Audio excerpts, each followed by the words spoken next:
I make this video to introduce myself and why you should follow my courses. My courses are all about psychology and social skills. And of course, related to that are soft skills.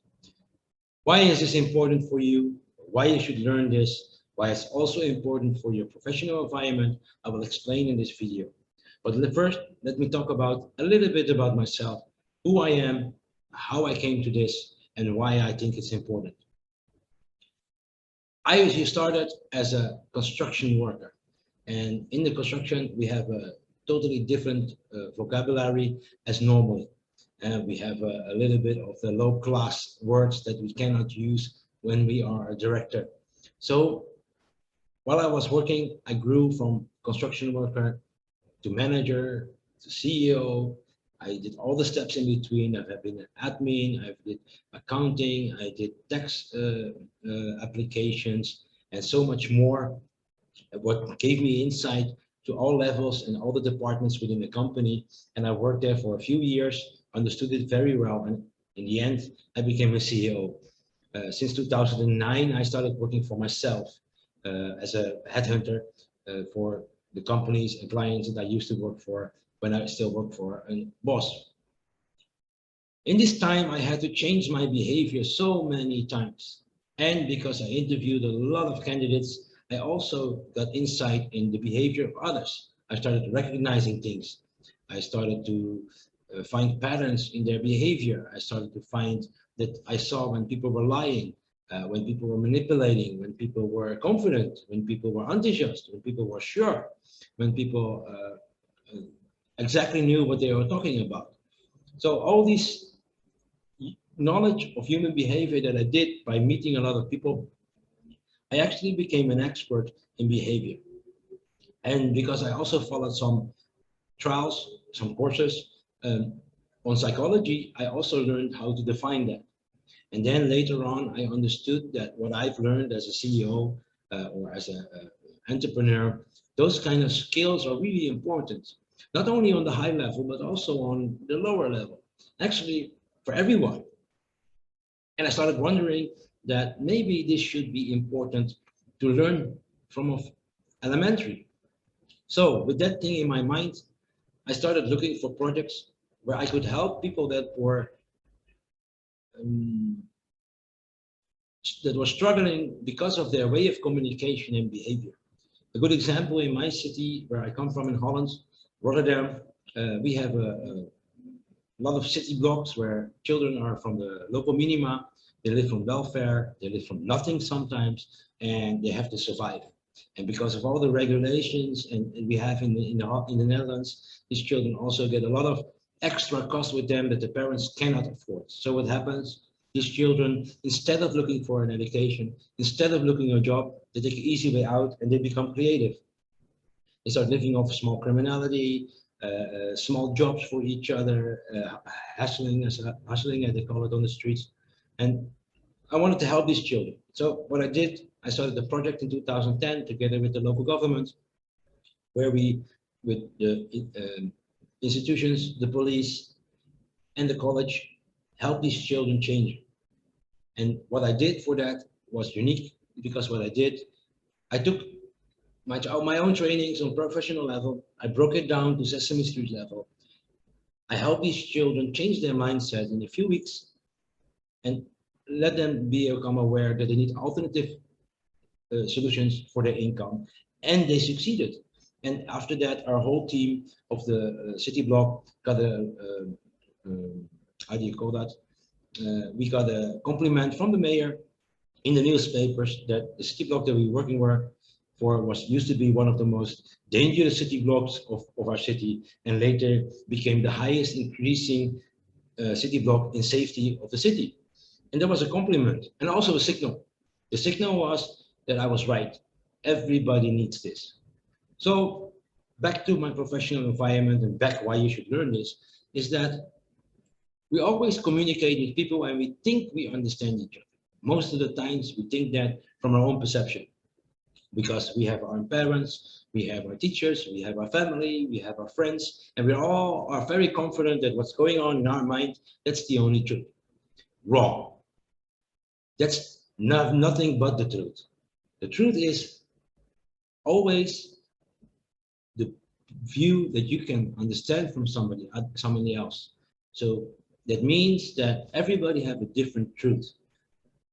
You never understand anyone if you didn't question anything. If someone tells you a story and you think you know that you understand it, then you didn't. If you didn't ask any question, why, what more, motivation, those kind of things. And for our professional environment, it's more important to do that. Because why? In a professional environment, we don't want emotional conflicts. We want to do our business. So when we do a negotiation for sales, it doesn't matter who you are. It doesn't matter what you think of things.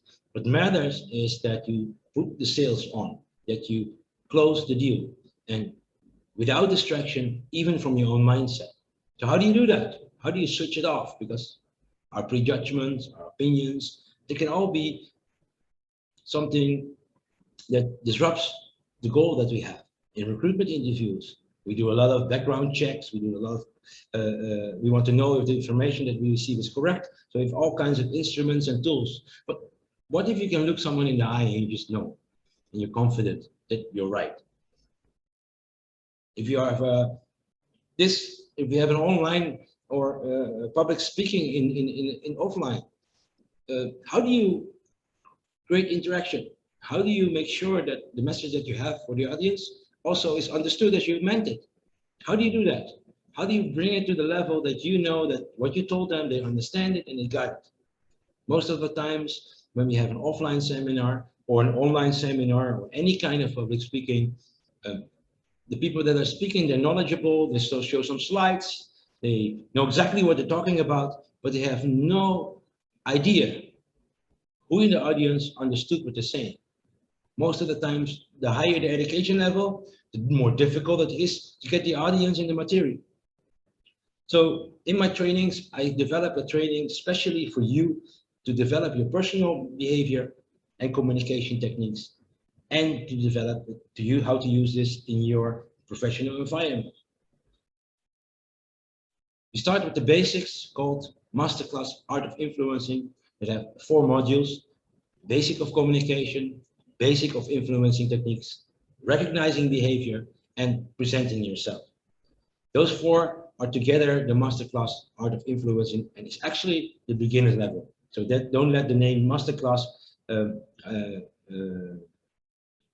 distract you from what it really is. But it's the beginning of becoming an expert.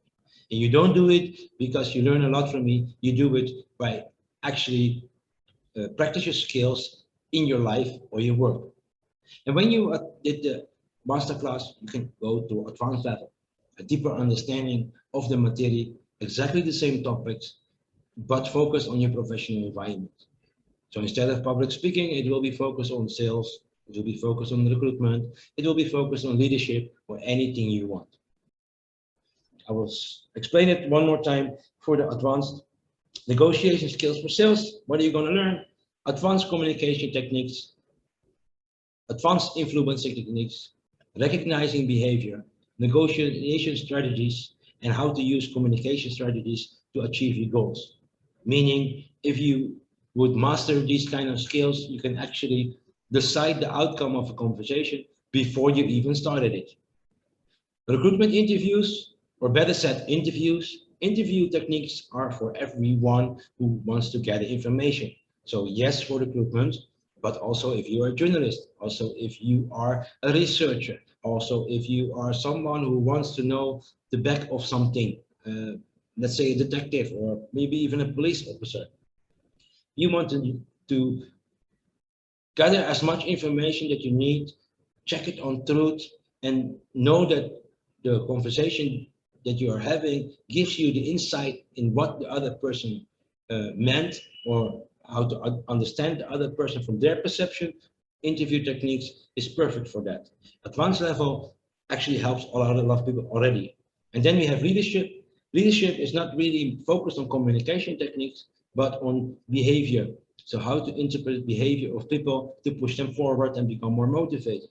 How do I manage my own time and make decisions based on communication to be more efficient.